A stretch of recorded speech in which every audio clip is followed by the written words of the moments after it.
are now plugged into Hooked on Sonics with Bruce and Tone Capone.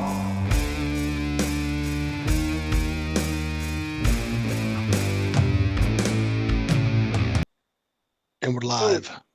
What's up, everyone? Welcome to a very special episode of Hooked on Sonics. I am one of your two hosts, Bruce, and as always, everyone's brother from another mother, Vito Capone. This week, we are beyond thrilled to be joined by one of the best-kept secrets in the music business.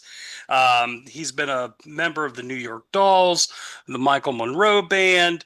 That's just scratching the surface.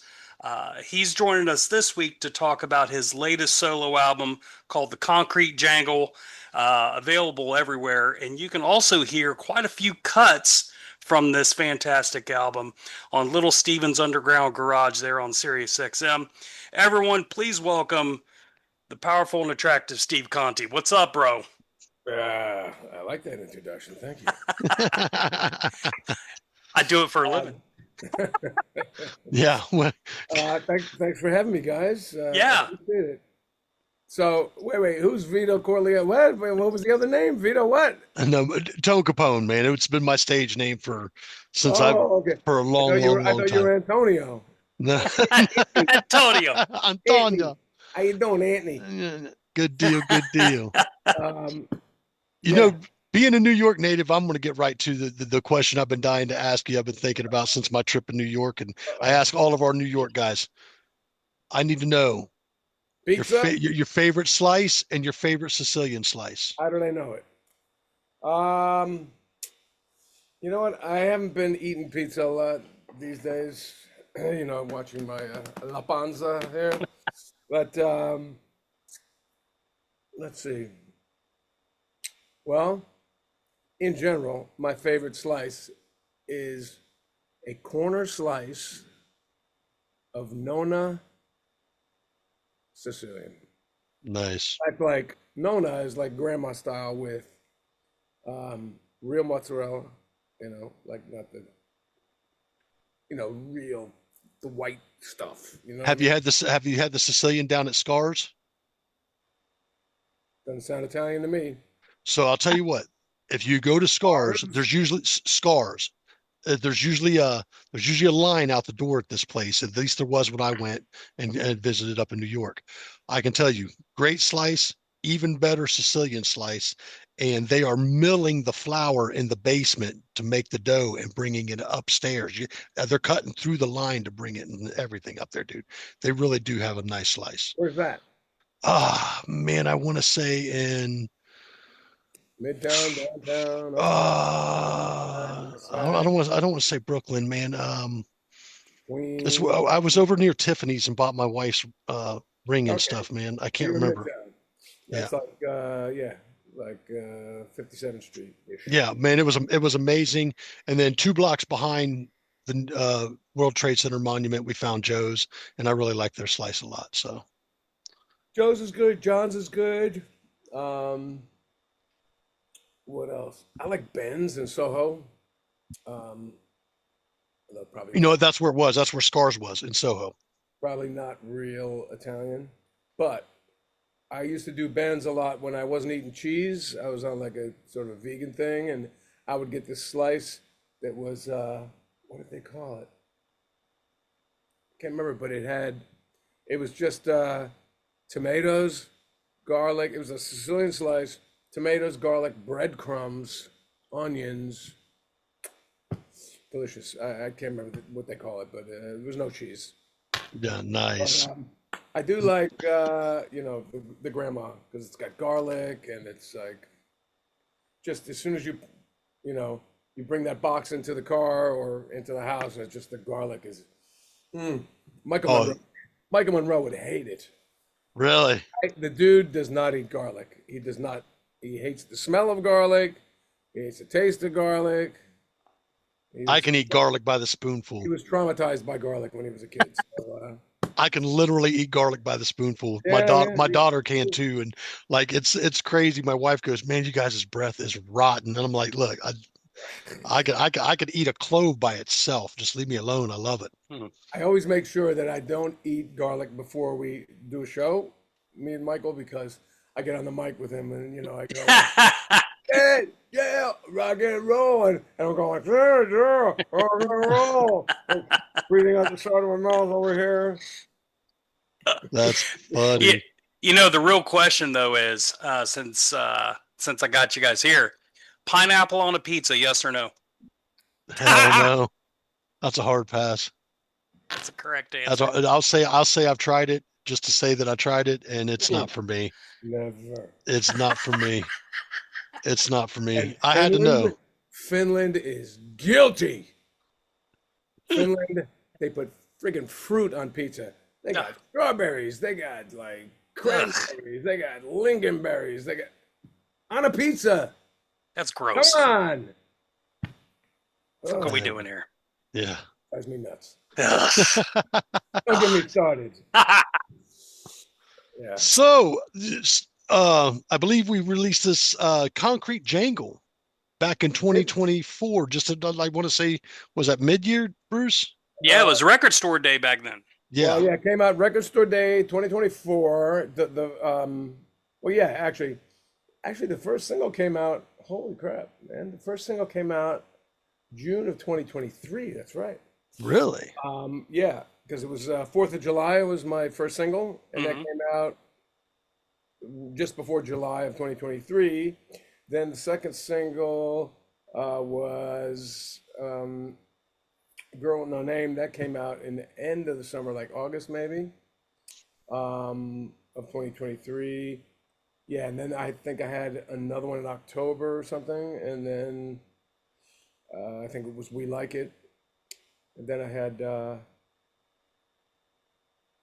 All Tied Up, maybe, and Shoot Out the Stars in 2024. And then the album dropped in May. And by that time, it's like, time to do a new record. And so I've been writing ever since. Awesome. I'll tell you what. I really, really, really dig the record. I feel like for me personally, hearing the album, it starts off and kind of gets you really warmed up. But man, it really shifts into some really great gears later in the album for me. Standout tracks that I wrote down, Love Motor City Love Machine. That's a really cool run. Girl with No Name, excellent. But I got to tell you, man, between me and all the listeners and everybody, if you get the opportunity to hear this album, my personal favorite track on the album is Decomposing a Song for You. I think that has got to be one of the most deepest things I've heard. That's one of the best songs I've heard in a long while. And I listen to a lot of music, and I absolutely love the title of that track, man. That is just. Yeah. What were you thinking when what was going through your head, and what created that process for that tune? Some ex-girlfriend that was not very good to me. Yeah. Yeah. Well, the title comes from an old joke. The joke goes something like this. They opened up Beethoven's coffin, and there he was inside, fully dressed with the wig and and the brocade, and the powder wig, and he's there with a plume, like a pen with the feather, and a giant eraser, and they opened the lid up, and he said, "Hey, close the top. Can't you see I'm decomposing?" Nuts. Hey. No, Oh, that's absolutely great. wonderful song. So- And So that's, yeah. So that was it was kind of came from a joke, but then, I made it about, this girl I used to write a lot of songs about, who, I said, I'm not writing any more songs for her, and in fact, I'm going to write a song for her. I'm going to decompose a song for her, and all the lyrics are, you jived and boogied and twisted my soul, danced with every rock and roll animal. I hope you're happy now, because she's gone, yeah, and I'm happily married. but that's what I love about it, man. It's very genuine. It's a very real, and it's a really genuine feel. And that's the other thing I really like about, as I spanned a lot of your library today. And we vet everybody usually a few days in advance and really kind of go through what we go through. I can tell that you're a guitar player that plays by feel. And those are my favorite style guitar players. And I think Bruce is in agreement with me. Those guys that get really robotic, they get really technical, and it just everything seems very robotic. There's no real feel to the play. And that's one thing I really enjoy about your playing. Oh, thank you, man. Well, I I learned to play rock and roll on my own, but then I took some lessons and I learned about a lot of stuff I didn't know about, and then, but you're always teaching yourself. You're always your best teacher, So whenever I would learn one little trick or idea, I would just like take that one thing and just go around the whole neck and make sure I figured out how to play it on every string and every fret, and So I can get technical, but I also I have the benefit of just having that raw, self-taught rock and roll thing too. Yeah, for sure. But, W- hold on, I just think it's interesting that you, Mr. Capone, um, seized upon all the songs that I wrote by myself. I mean, most people go right to the Andy Partridge, because I'm a huge XTC fan, and to write, half of the album with my hero, Andy Partridge, was quite a feat for me. So tracks 1 through 5, or side A of the vinyl, are all the Conte Partridge songs. But you just named 3 or 4 of your favorites that are on side B. Those are all my songs. Yeah, I love it. So how did that come about? How did first, how did your and Andy's relationship start? How did you become a fan to actually meeting them, and then now you're writing half an album with them?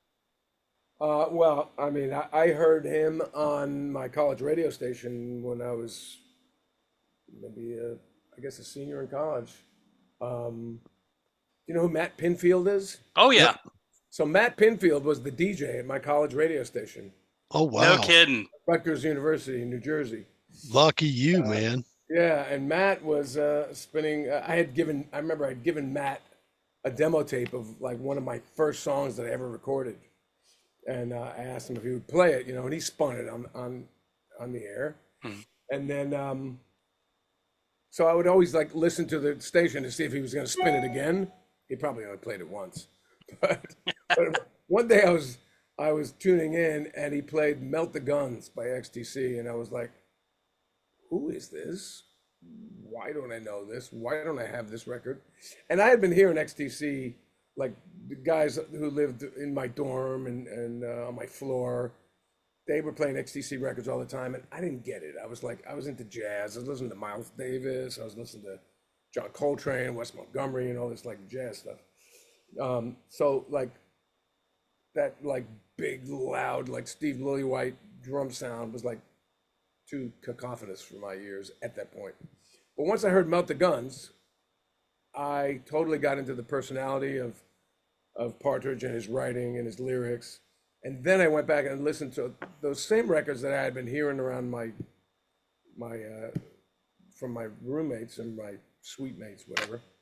And I went, oh my God, what was I thinking? This shit is amazing.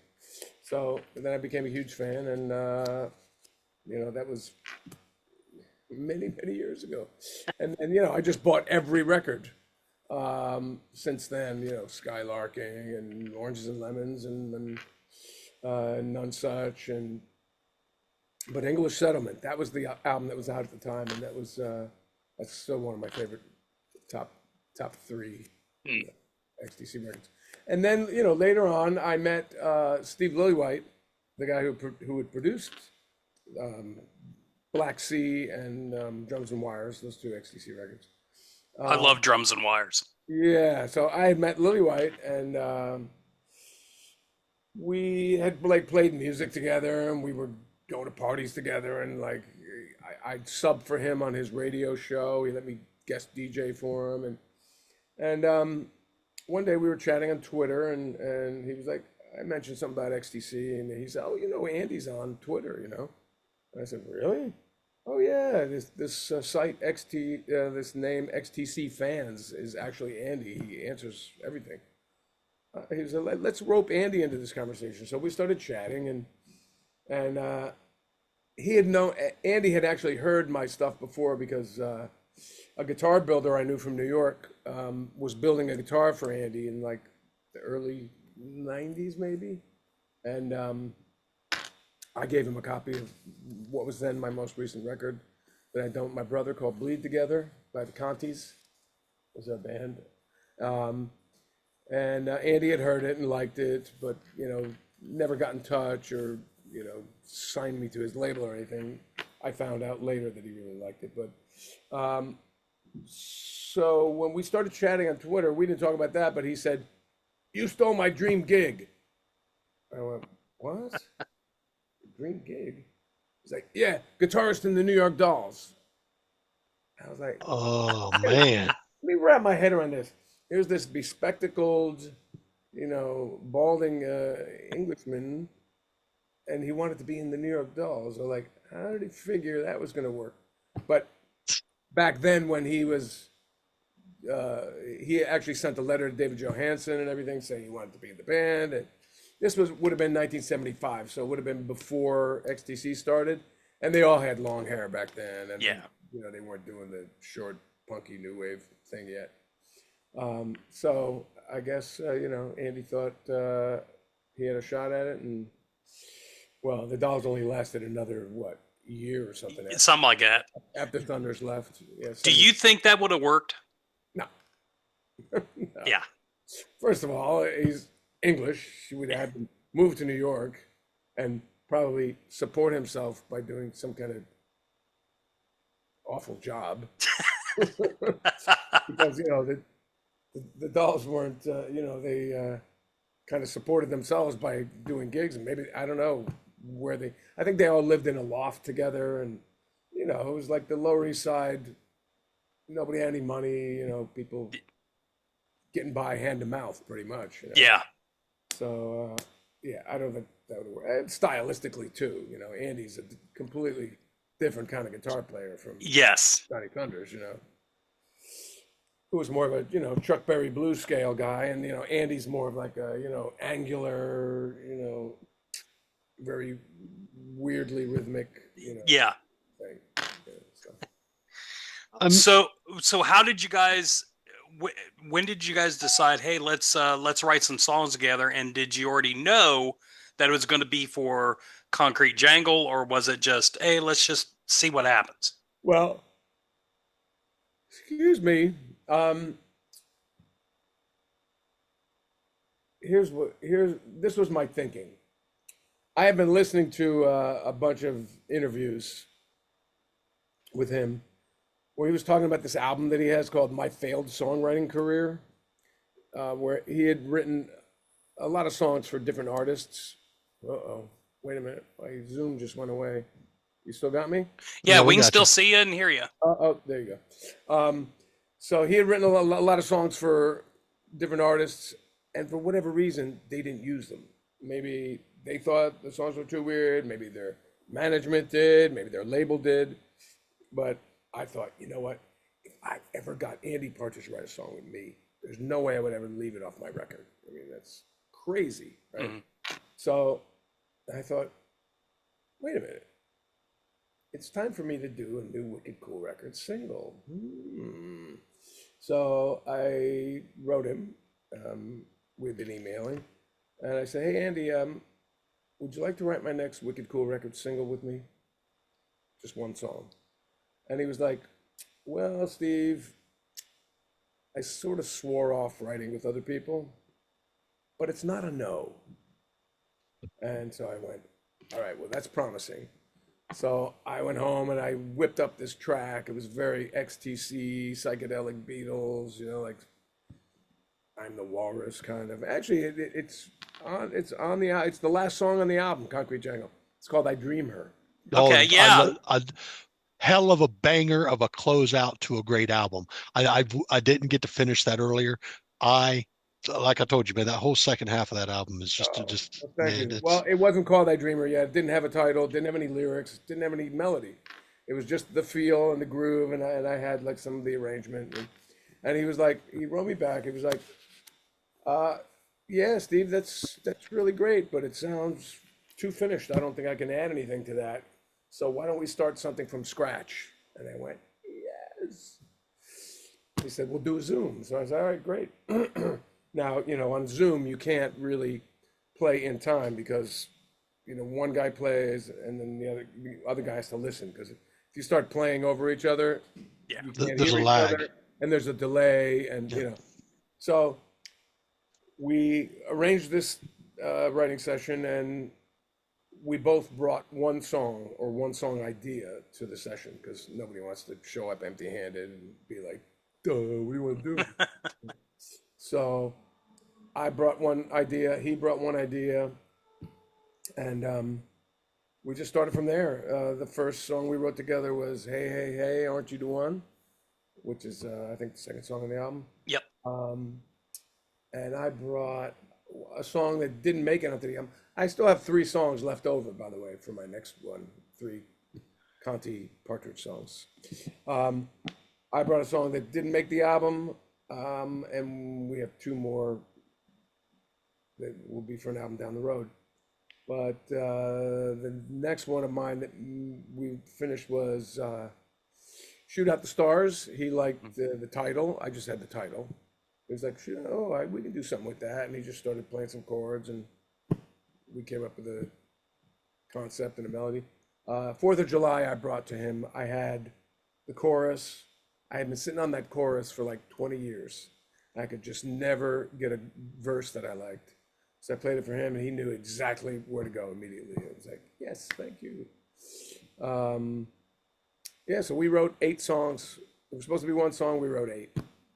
5 of them ended up on the album. Now, at the beginning, were you worried at all about each of your guys' songwriting processes being different or not meshing, or the chemistry wasn't there? I wasn't worried. No, I sort of knew a bit about how he writes, which I actually discovered firsthand, which was amazing. He writes. He has this condition called synesthesia. Mm-hmm. It's not a condition, but it's a talent. It's a blessing. It's a gift. When he hears music, he sees pictures. He sees films in his head. He sees paintings. He's an artist. He's a visual artist too. So he hears a chord and he goes, "Ooh, sounds like." So he played this chord when we were writing. He played this.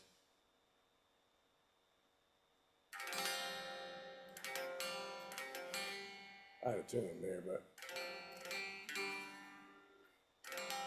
can you hear that chord? Yep. Mm-hmm. He played that chord. He went, "Ooh, sounds like a bell." And then he was like, "Should be a nursery rhyme melody." One last bell is ringing out. One last bell. And that's the song, "One Last Bell."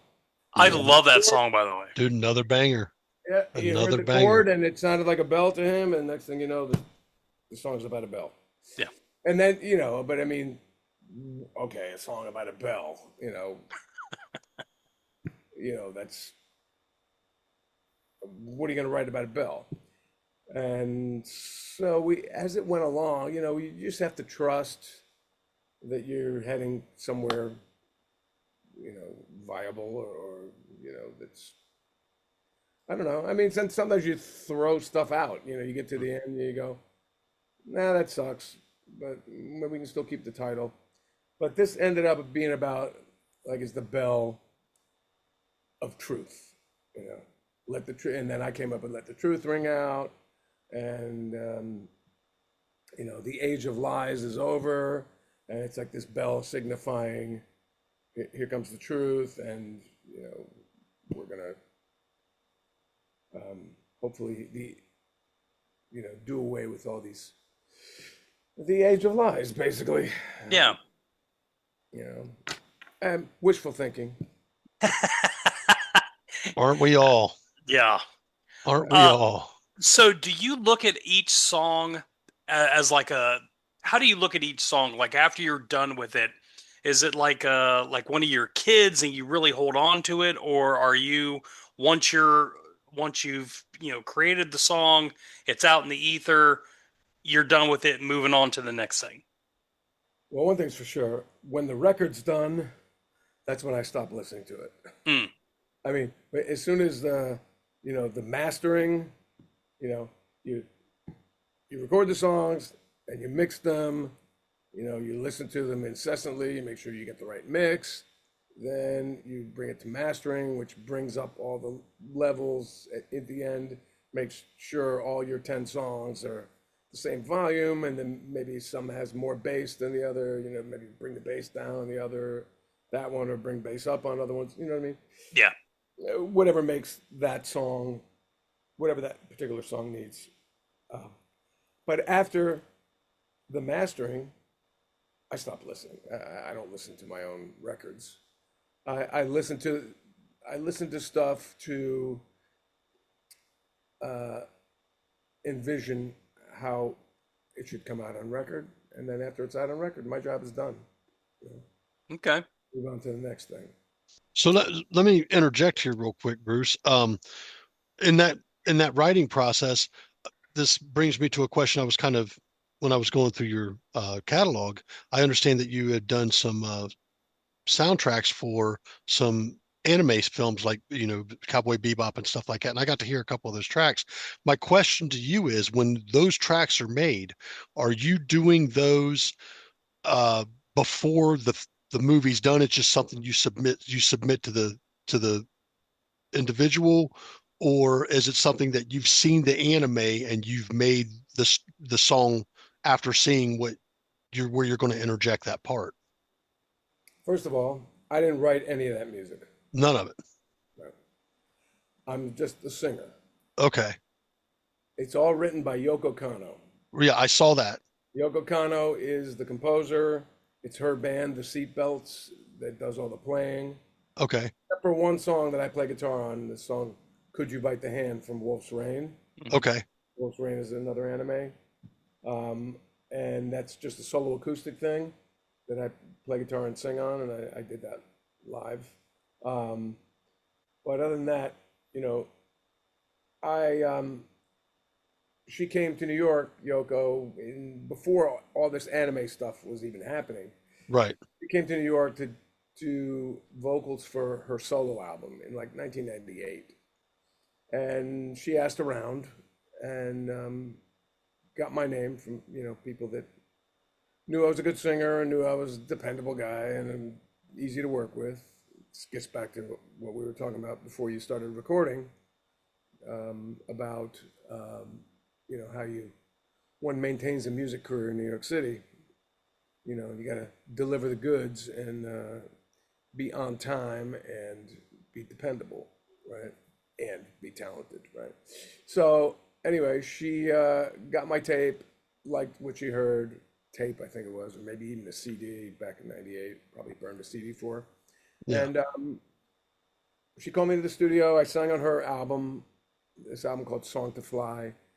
And 6 months later, she came back. She said, "I'm doing this anime soundtrack for this thing called Cowboy Bebop. Would you like to do it?" I'm like, "Sure, whatever." Never heard of it. Wasn't out yet. And she played me the song. I went in, I sang it. Next thing I know, it's out, and Cowboy Bebop is this huge phenomenon, and every kid in the world knows my name. And I'm like, what? Yeah. Yeah. I'd imagine that's. I should ask for more money. No, it's funny. My youngest son and my son-in-law, when I kind of let them know you was coming on, they were both so stoked about that because they're both huge anime fans. So. Yeah, but Yoko is really quite a talented composer. Yeah, for sure. beautiful songs. Yeah, and Great to your question, Mr. Capone, she was given nothing. No visuals, no drawings. They just told her, this is a storyline. In this scene, such and such is, walking through a desert or whatever. This main character, she didn't know what anybody looked like. She didn't know what the vibe and the feel was. But she took the emotion of what they told her the scene was going to be, and she created the song. Wow. And then I sang the song, and then only then she gave it to the animator, and he listened to her music, my vocal, and was inspired to draw the cartoon. Wow. Wow. That's Yeah, it's crazy, right? awesome, man. It's so backwards. Normally, somebody gives you, the cartoon and says, "Here's the cartoon, and we have these temporary songs in there, but we can't use them because they're too expensive or whatever. So we need to replace this one. We need to replace this one. We need to write something from scratch for this scene." None of that.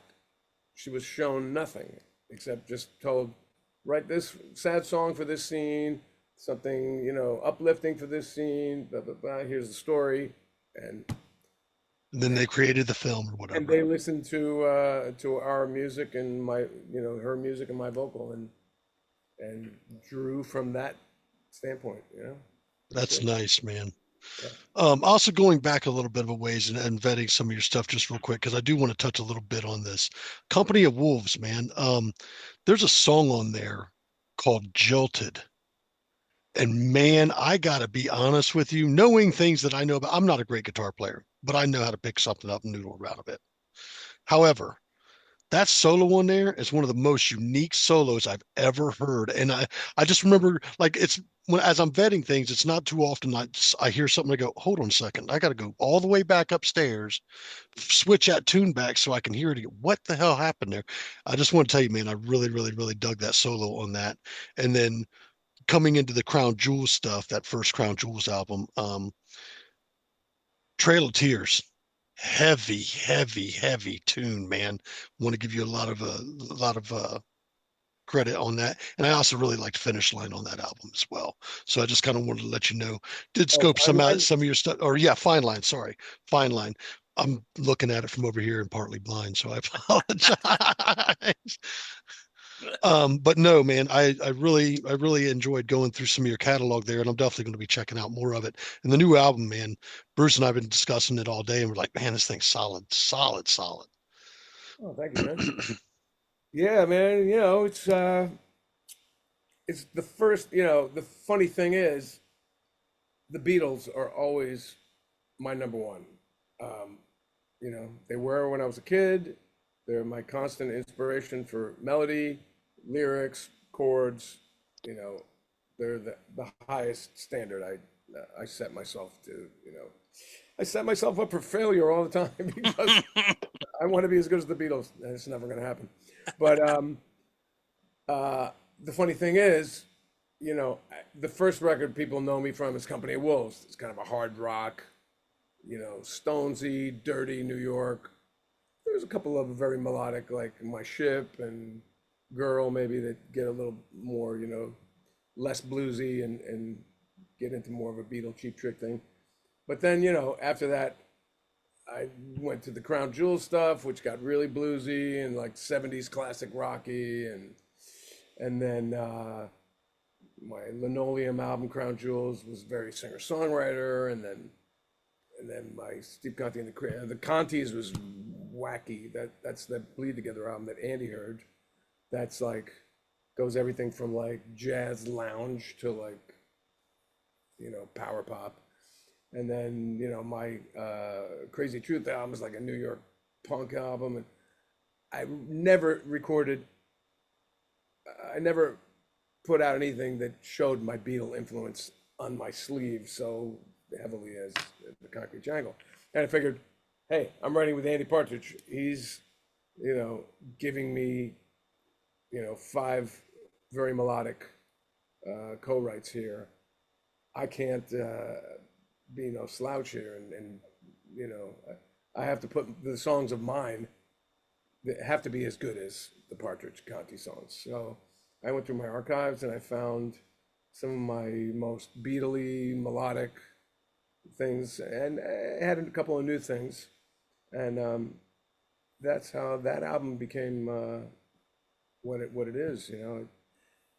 People are like, "What? That's since when have you been into that?" I'm like, since I was this big, but I just needed the impetus to do it, and Andy was that for me. Yeah. Do you have a favorite song on the Concrete Jangle? Changes every day. I don't know. Some days I like Shoot Out the Stars. Some days I like I Dream Her. Some days I like Motor City Love Machine. Some days I like One Last Bell. I don't know. Yeah, it depends, man. Yeah. Depends on my mood. But I like different songs for different things, Yeah. Like for guitar stuff, Shoot Out the Stars is pretty wild. Oh, yeah. And for chords, um, Motor City Love Machine is pretty wild. And Vocals. for deep, heartfelt meaning, I Dreamer, because it's about my cousin 27-year-old cousin who died of a heroin overdose. Oh man, sorry to hear that. Oh yeah. So yeah, different tunes for different reasons and on different days. Yeah. Is your songwriting primarily personal? Yeah. Yeah, and I mean, even if it appears to be about somebody else, and it might very well be about somebody else, but I'll always disguise it and make it like a composite of a person. Mhm. So it's a little bit of this guy, a little bit of that girl, a little bit of me, a little bit of, because I know how to write about me. I know what I feel. Yeah. So, I could even write a song about a broken-hearted girl, and I'll remember what it felt like to be brokenhearted, and I don't have to say me. I can say her. Nice. Yeah. For sure. Tony, what do you got? Well, I do want to say,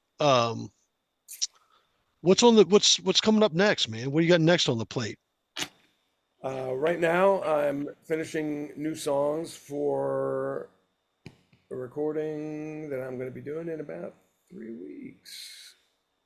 Nice. I hope to get. It's probably not going to happen because I have one day in the studio, but I hope to get the bulk of a new album recorded, at least the basic tracks. Okay, new solo. Yeah, new with my band, my new band, Okay. which I'm actually looking for a name for, but it's really difficult.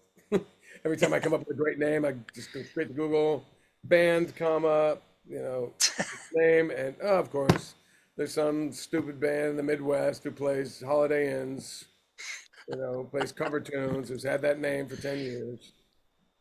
Yeah. Now, speaking of which, this is something I ask every guest when we come on. You've done probably a good fair bit of touring, and you've been all over places, probably even all over the world. Of all these things that shows that you've played, what is the craziest shit you've personally seen? Come on, you got to have one good story for us. Yeah, yeah. This is a question I get, often, and I don't have any snorting ants stories, like Ozzy and Motley Crue. I got all of that like bad boy shit out of my system before I got to New York. Right. The conversation about how do you make a living as a musician in New York City. Have a good reputation, be dependable, don't be a fuck up, don't be a drunk, don't be a drug addict. So I did all that shit when I was in New Jersey growing up. By the time I got to New York, I was like vegetarian, sober, blah, blah. I've since, kind of got back into the middle a little bit more. It's all about balance. We got to have balance. Yeah, exactly. So, I don't do chemical drugs, I don't go crazy drinking, but, I like my wine and weed occasionally. You are in New York. But so I don't have any like, that time that we all, did drugs and passed out on stage. You know, none of that. Yeah. Just yeah, I don't have a standout story. You know, Okay, that's there's acceptable. Lots of funny moments, like when we were. I remember when the Dolls played in Islington Academy in England, in London. David Johansen thought that somebody was in the audience and was going to sit in with us. I think it was maybe Steve Jones of the Sex Pistols, or somebody was supposed to be there to play with us, and David's calling him out. I hear there's somebody here in the audience that's supposed to come up and play with us. Where is he? That here? That, you know, it was like totally awkward moment. That's I good think you stuff.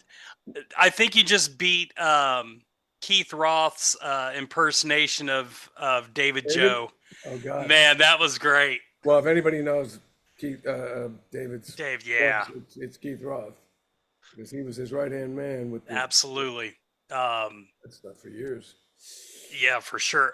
Do you got any good memories of David? Good memories. Good stories? The third gig we did, because we did the 2 Royal Festival Hall gigs with Arthur Kane Mm-hmm. first, and then Arthur got sick, and Yeah. he thought he had the flu, and his doctor forbid him to fly. So we got my brother. My brother's a great bass player. We got my brother to learn the show in 2 days, and my brother flew to Manchester, where we opened up for Morrissey at a football stadium for 80,000 people.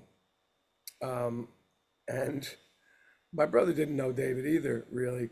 And there we all are in the dressing room before the show. And, you know, I had been rehearsing with him, and, you know, I've mainly really only known David maybe a month more than my brother did at that point. But, you know, David had been sober for like 20 years, you know, no drinking. And he was like, "Ah, fuck it, I want to." He ran over to the cooler and like grabbed the beer. I was like, "Fuck it," and I was like, "No, no, he's not gonna. No, he's not gonna." You know, my brother was like, "Okay, he's gonna do it." And he like, you know, pretended to rip the cap off, and everybody was shitting a brick, going, "Is this what he's gonna do in front of 80,000 people? Is he that nervous?" But that was pretty funny. That's awesome. Because we all thought he was going to jump, you know, off the wagon. David, you know, every day with him was like just full of laughs. You know, Yeah. he's like one of those old Borscht Belt comedians, you know, from the Catskills. He's king of the one-liners, and like, you know. I know, Yeah. I know with him passing, has there been any talks between any former members, or, you know, the possibility of dead. doing like a reunion show? Everybody's dead. Yeah. Nobody Well, that's I worked mean, with them wants to get together and do like a, you know, a tribute show or anything. I mean, they had so much great material, well, you know. let's see. I'm the only one in New York. Okay. All 6 of the original Dolls are dead. Yep. Yeah. Sylvain, Johnny, Jerry, Arthur, and Billy Murcia. Yep. So the only people left are ones that were not originals. Right. Sammy, who Yep. lives in Finland, who's not going to do anything. Brian Delaney, the drummer, who still lives in New York, but he's actually, I saw him, he's getting back into playing live again, but he wasn't playing live for a while. But I got so much of my own music to do, like I don't Yeah. think about that. Yeah. I have entertained the thought of, like, you know, doing a tribute show at one point, and you know, we did when Sil was alive, we did a Dolls tribute show at Bowery Electric with Sil, where we played a bunch of his songs, Teenage News, and like some of his solo album stuff, and Doll songs, Trash, of course, and can't remember what else, but so it's a possibility at some point, maybe. but Yeah. you know, I got lots of records of my own to make with my own. Yeah. songs, you know. Yep. How did you end up with that gig? And I also want to kind of touch on that documentary about Arthur, the New York Doll, where it followed him, coming over and everything. Like, was it really that tense? Like, it almost looked like Arthur walked in and no one knew Mhm. how anything was going to be. Well, um, if you noticed, we had a keyboard player. Yep.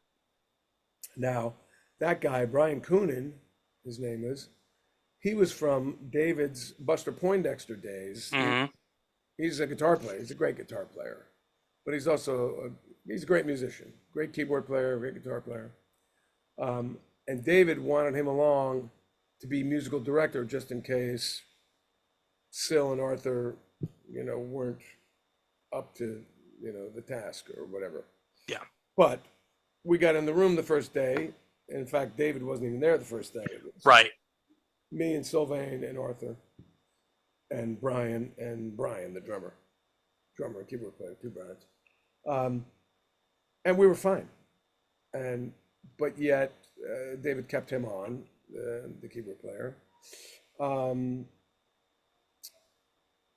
But there was really no need. I mean, there was piano on a couple songs, like Personality Crisis has like a little Jerry Yeah. Lewis kind of piano thing, and I think maybe I don't know what else from the record says piano on it.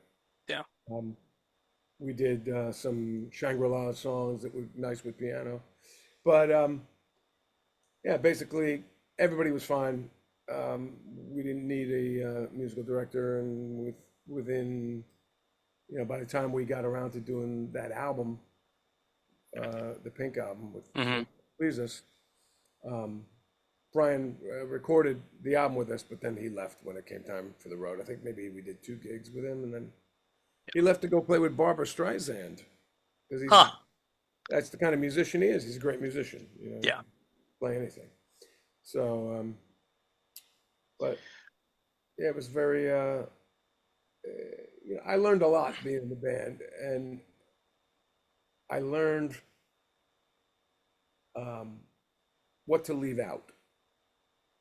You know what I mean? Like, I know a lot about a lot of different kinds of music, Hmm. but it does not apply when you're doing New York garage band. Yeah. You know what I mean? Like, nobody cares if you know what a C major 7th chord is. It's just got to be a blues scale and a bar chord. That's pretty much the building blocks for those tunes. Yeah. It's nothing sophisticated at all. And as soon as you try and stick some sophistication in, it sounds wrong. My favorite album that you did with them was "'Cause I Says So." I think that is the best, well-rounded album, pretty much of their entire discography, in my opinion. Sylvain would say, "That's not a New York Dolls album. That's a David Johansen solo album." Meanwhile, Sylvain wrote half the songs. And you had quite a few helping hands on that too. Yeah, on that one it was "This Is Ridiculous." Uh-huh. David wrote "Better Than You." Me and David Yep. wrote. Better Than You is fantastic. Oh, thank you. Yeah. Nobody Got No Business was a Sylvain and David song that didn't have a chorus, so I added the chorus to that. Yeah. And then there was this one that it was just a bunch of chords and there was really no melody or anything, and I just started going da da da da da da da da da da da da, and then Sylvain started whistling it, and it sounded like an Ennio Morricone, spaghetti western soundtrack. Temptation to Exist. Temptation to Exist, yeah. So yeah, that's my melody on that one. Yeah, that's 4 songs. 4 songs on that one. Yeah. On the Pink one, I had Tommy. Got to Get Away from Tommy. Yeah, and great song. Rainbow Store, Punishing World, and Take a Good Look at My Good Looks was me, David, and Sil. Yeah. Nice. Yeah, the Pink album, to me, it seemed just a little disjointed. Like, I don't, it just different. The mix wasn't right from maybe it was just, song placement. I don't know. But Cause I Said So was just pretty much a perfect Dolls album, in my opinion. I think I gave that somewhere between an 8.5 and a 9. Yeah, something like that. Yeah, it was But- a solid album, solid. So Concrete Jangle's been out. Where can our viewers find and pick that up at? Well, folks, let's see. Do I have something with my email on it? No. I mean, my website. Well, look, steveconte.com. There it is. My website, but there's links there to everywhere where you can find everything. But all the usual places: Spotify, Apple Music if you want to download the iTunes if you want to download the digital. I think I saw you over on Amazon, Bandcamp as well. Bandcamp. Well, Bandcamp is not selling. I sell the Concrete Jangle, not digital, only hard copies. Like I sell. We'll definitely be picking up a copy of ours for sure. So hold on here. Yeah, so because I don't own the digital rights because it's on Little Steven's label, Okay. I can sell.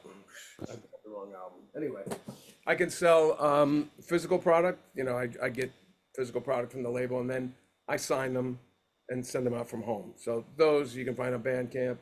But anything digital, download or streaming, all the usual suspects. Amazon and Spotify and YouTube and Apple and Deezer and all that stuff. Yeah. Nice. But my website, you can find everything, my whole discography from, the Wolves to the Dolls to Monroe to Crown Jewels to Company Wolves. That's awesome. Yeah. Steve, one last thing for me. I would be remiss. I read, Wikipedia never lies, but I read that your mom was a huge influence on you and your brother. Yeah. And her album is just phenomenal. The one she put out in 2014, But beautiful. Beautifully Yours, yeah. But beautiful, yeah. But beautiful, sorry. Can you talk a little bit about your mom, kind of her influence on you, and that album? Well, she, first of all, she would always try and get me to have something to fall back on. Mhm. Have something to fall back on, Steve.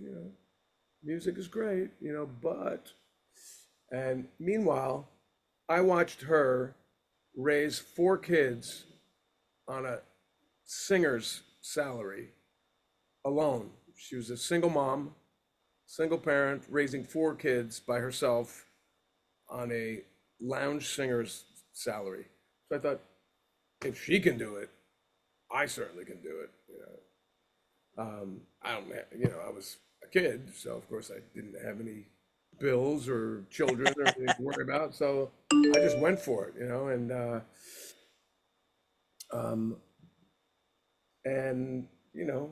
I used to. She'd be knocking on my door, come to dinner. I'd be in my room, my guitar. I'd bring the guitar to the bathroom. I'd be watching TV with the guitar. She got me lessons, and totally cultivated my musicianship. And when it came time to start a band, she groomed my brother and I to be in her band. And she was a jazz singer. She had all the jazz standard songbooks, and we learned how to transpose things into different keys so she could sing them. Like, there's a lot of songs are written for Chet Baker or whatever. It would be it's a man's key. It's in F. For a female, it's going to be in B flat or C. And so we had to learn to transpose all that. So we got real good with our ear. And the first things that she took me out on were we would play a lot in church because this was like the 70s and they were starting to do away with like the traditional organ music. They were having folk masses where people were bringing acoustic guitars into church and playing, John Denver and Peter Paul and Perry, Cat Stevens, whatever, like folk. Yeah. They would have folk masses, folk Yeah. guitars. And so, I started there. I started, and getting paid. And then we play people's wedding ceremonies where, instead of the da da da da da da, it would be, me and my mom playing, I don't know, Morning Has Broken by Cat Stevens or something, Mm. And, I started getting paid at 15 for doing that. Those were my first professional gigs. And then, as we got older and she started doing lounges, or bringing us, she was doing lounges all along.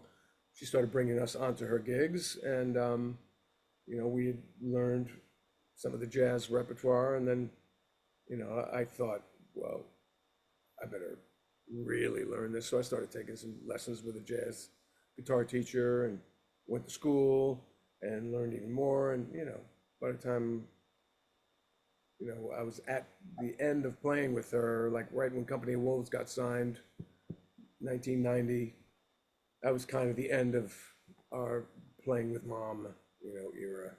Yeah. We were going on the road and we were, so she kind of really slowed down her business there. And, but yeah, she's responsible. And she used to clean my room when I was a kid, and there'd be dust on the top of my desk or dresser, and she would write jazz in the dust, and I would wipe it away and write rock. That's And, great. But then I came to love jazz too, because it's the first stuff that I heard really in my house. My dad was had a great ear for music. He loved Wes Montgomery. He loved Miles Davis, Charlie Parker. And so and of course they loved Sinatra and Tony Bennett and all the female singers, Ella Fitzgerald. And Yeah. so we heard all that stuff growing up. So it was like a natural for me to start trying at least to play like Wes Montgomery. I can approximate the feel, but I can no way play Wes Montgomery, Yeah. But, yeah, so that's my mom was very instrumental in my musical upbringing. Yeah. I can tell you the first time that I heard Good Morning Heartache, I just cried Oh, my because mother's album, you mean? yes, from your mother's album. That whole album, it's short, but it is so beautiful. It is wonderful. I absolutely love it. Well, that album came about because, well, first of all,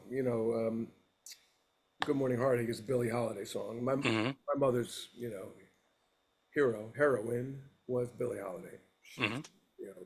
She sang the Billie Holiday songbook pretty much, and Sinatra. But that album, she had made a demo tape in the city with all these great players. She was living in New Jersey. She drove in one day, and we went to the studio with her. Great bass player Chip Jackson, who played with Elvin Jones, Coltrane's drummer, of course. Micah Benny's piano player, played with Tony Bennett. Al Gaffa, guitar player. And my brother and I, we were in our early 20s, so we were just watching, like, wow. Yeah. We went to the studio with her, and I remember she lost her wallet. It was like a whirlwind of like bad things happening. She lost her wallet in the taxi, and it was just such a painful experience. And I think she didn't have a great time, with the studio. Maybe the studio owner, there was some friction, I can't remember, but she just put the tape on a shelf and forgot about it for 30 years. Wow. And here it was, Mother's Day, I don't know, 15 years ago or something, 20 years ago.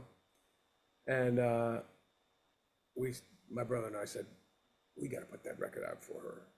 So we found the record, and we had to, it was oxide tape, so we had to bake the tapes, because the when you put it on a reel, when it's been sitting in a box that long, you'll play it and it'll just start shaving and falling apart. So you can put it in a microwave. There's some way of doing it. I don't know. I let the professionals do it. So we bake the tapes, and then we transfer them to digital. And I got my friend Rich Jones, who plays guitar with me in Monroe's band, who does all my album covers, to make like a sort of homage to a Blue Note album cover. So the cover looks very classic. And But Beautiful is the name of one of the songs on there. It's a gold standard. And we gave her that for her Mother's Day. First. What a gift to give. Yeah, it might even have been her 65th birthday. I can't remember. Wow. But it was definitely Mother's Day. I think it was Mother's Day, but we gave her, oh, I know what it was. We gave her the record. We put it out on Mother's Day. And then for her birthday, we gave her the concert where we had all those people play the live show with her. Oh, wow. It was great. And we have a recording of that. We have a recording of that live, which I'd like to put out, but she doesn't like it. Okay. I have to talk her into it because it's the only other thing she's got, Yeah. on this earth, and she's kind of retired now. So Yeah. hopefully she'll let me put it out. Yeah. Well, tell her we're all pulling for her. We want to release too, because she's an amazing singer. Oh, thank you, man. Yep. So again, everyone, I guess we're going to wrap this up. Everyone go check out the Concrete Jangle, available steveconte.com. Also, you're playing at the legendary Cutting Room. When is that coming up? Just did it. Oh, just did it, man. I'm slow.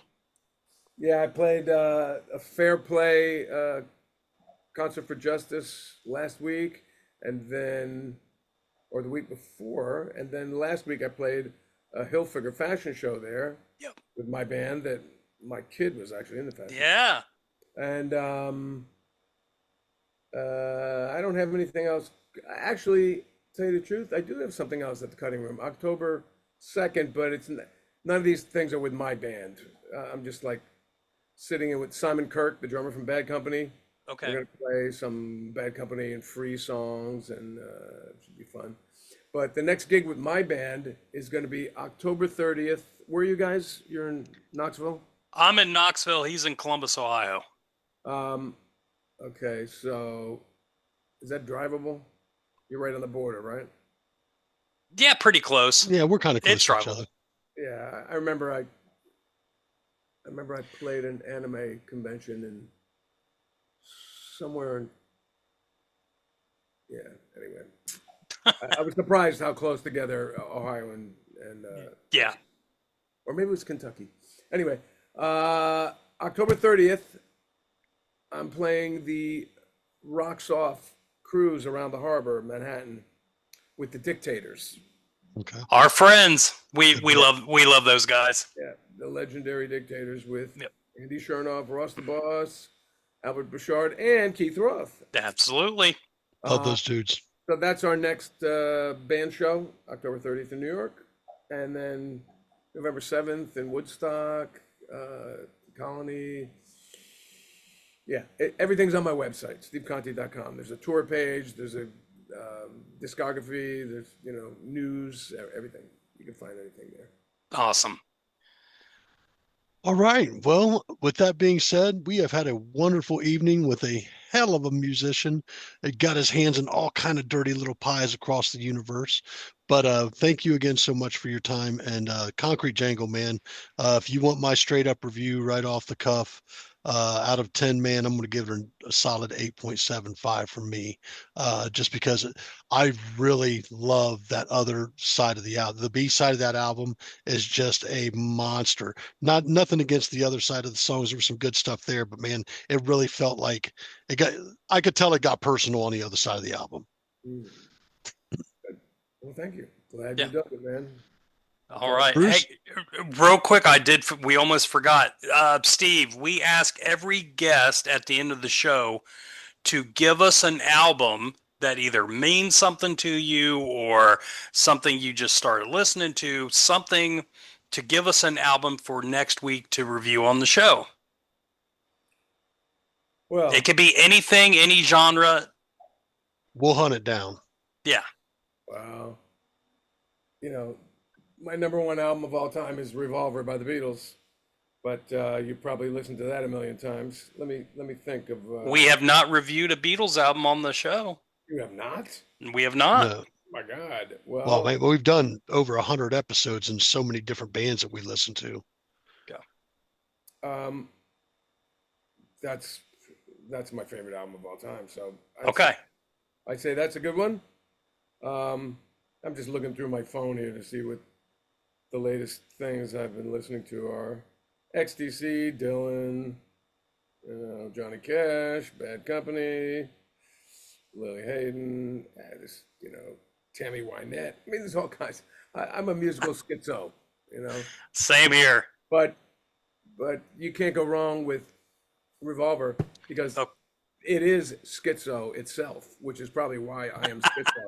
I mean, it goes from, she said, and Tomorrow Never Knows, the psychedelic Lennon stuff, to Good Day Sunshine, and, Eleanor Rigby, and Yellow Submarine, and, like pop stuff, and then George Harrison's sitar songs. It's like, that's why I am how I am. I love it, man. I love it. Yeah, can't wait to talk about this album next week. Yeah, thanks again, Steve, for everything. We appreciate it. My pleasure. Thanks for having me, guys. Absolutely. That was Let me Steve know- hanging out with us. Thank Yeah, you so much. absolutely. Let me know when this is out, and I will share it. It'll be tomorrow. Oh, perfect. Yeah, Tag me, awesome. if you would. It'll be up tomorrow. I'll send you a link in your email. But thanks again for hanging out. I'm Tone. I'm Bruce. We're hooked on Sonics. We will see you all next week. Thank you for everything. See ya. Everybody.